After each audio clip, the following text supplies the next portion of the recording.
As you're familiar, I am a writer, and I'm striving to get my first publications out into the public. At the moment, I have at least 3 books that are ready for publishing, and the last book, which I know should have been the first book because of God's guidance, is a book of poems. And right now, I'm actually in the process of doing a fundraiser. And I'm hoping and praying that through this process, I will be able to gather enough funds in order to get that book on board to the public because I feel it's really, really needed. Um, I've been told by some of my peers and uh, Christian members that the poems have some inspirations that are very inspiring.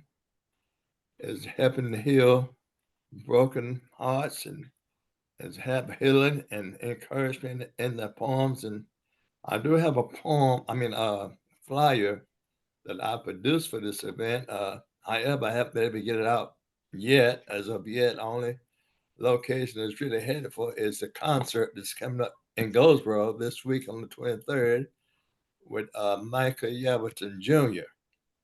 There'll be a concert at on Center Street at the old theater. Okay. And I'm hoping and praying that he have his flyers out there for everyone to look at. Other than that, I will try and get more to Miss Bruin to have her float them around. Thank you so much. Okay. So if anyone wants to contribute to your fundraising, where do they send their checks to or their money to? Well, right at the moment, I don't have an account set up specially for that Okay. because I'm really just getting out into the process. And only thing I can really suggest is to send it in the form of a check. Okay. And when I get enough funds, I will open an account especially for that. Okay. And then I will further direct the fund and give it into that account. Okay. So write William a check, and I'll make sure that everyone gets that information on how to do that. And Oh, I excuse will me. also keep an envelope so that when we have our in-person meeting, we can do a fundraiser for you as well. So we will keep that in Excuse me, mind. Ms. Brunson. Yes. Uh, there has been one significant donation to my fundraising. It's from a young man out in Kansas, Lawrence, Kansas. And it shocked me because he's a Catholic. Okay. And that really made me feel good to know that it influenced somebody that well. That's right. Thank you. So there are good people in every community and every race and every faith. So have faith in mankind. And that's what will restore you. Fabulous. Thank you for sharing. Yes, ma'am. Gary, we're getting ready for our authors. Donna, thank you so much. We did good on time. So Gary, go ahead, and then I'm going to bring my authors on. So please stay if you can. It is a 1 hour segment. We're talking about the Great Smoky, and we're going to highlight Horace Kephart and his life. And then we've got another author that just came in today, and they will talk about their book, which has a little bit of Smoky Mountain in it as well. And then I have a fabulous woman who's a medical advisor, and she's got some amazing experience.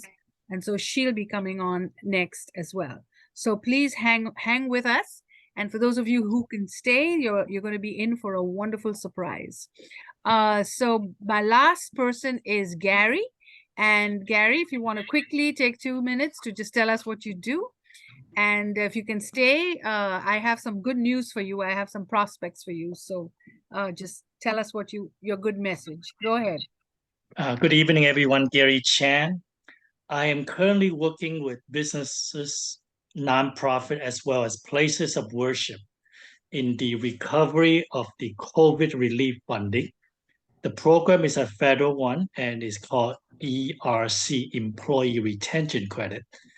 Now, unlike the PPP loan that was very popular at the beginning of the pandemic, the ERC funding is still available today, but it's not a loan. So any funds that we can recover on behalf of businesses do not need to be paid back.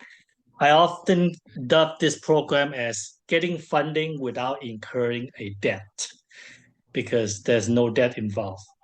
Now, to be transparent, there is a lot of complexity that goes into this particular program. And unfortunately, there in the marketplace, there are, let's just put it this way, shady character out there. And we want to make sure that any client that we serve are getting the best and most updated information and to do it in such a manner that is in full compliance with the law. And we are fortunate that the company that we are affiliated with has currently several ex-state attorney general as well as federal attorney general on the advisory board.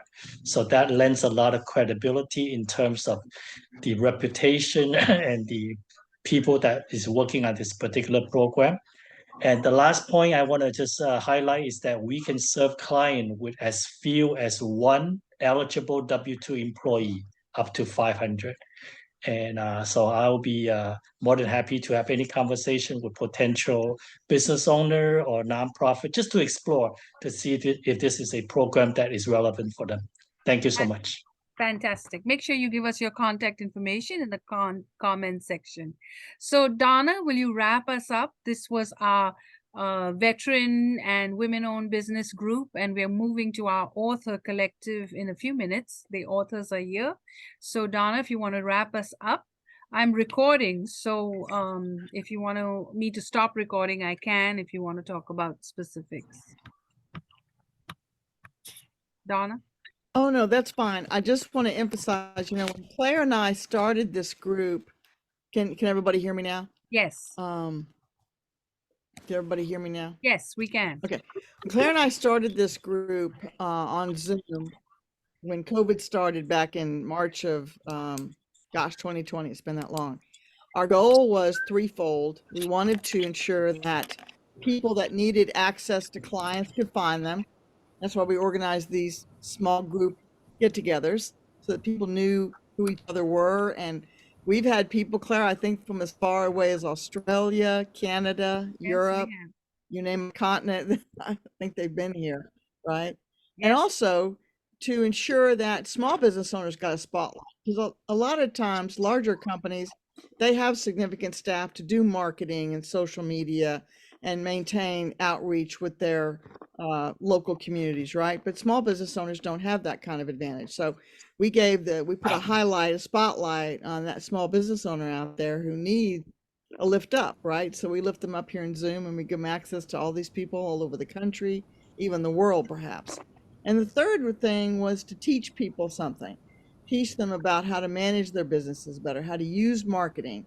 When I first joined my first insurance company and started working with insurance and financial matters, they told me, they said, you have to spend money, Donna, to make money. So you have to spend money on your business in order for people to find you and to be able to work with you. So you can't work in isolation. You have to work with other people. So if anything you've heard tonight is something you want to follow up on with myself, Claire, Reg, Sarana, Jean, Gary, Legal Shield, you've got several members of Legal Shield here between Carol and Rhonda. Kenya's been here tonight as well. She's part of that same group. So we've brought together for you a lot of institutional knowledge about how to run your business, how to take care of your insurance and your finances, how to protect yourself legally, and how to promote your business in a way that's profitable for you, how to find clients, and more often, retain them and get referrals from them. One of the things that we talk about a lot, and we probably should have a class on this, Claire, is not just getting new clients, but having referrals from those clients so that you can branch out to help more people within your sphere of influence. So I hope these have been educational sessions for all of you and that you've benefited from them. And we just love and appreciate all of you for being here tonight. So God bless you and thank you for your time. And thank you, Donna. Donna did a wonderful presentation about 9/11. She's a survivor of the Pentagon, and she has tirelessly worked with this group each week, giving us fantastic presentations. And yes, she is one of the founders of this group, and so it's a wonderful, wonderful group, and we're so fortunate. So thank you all for joining us, and please stay. You're going to be in for a beautiful surprise.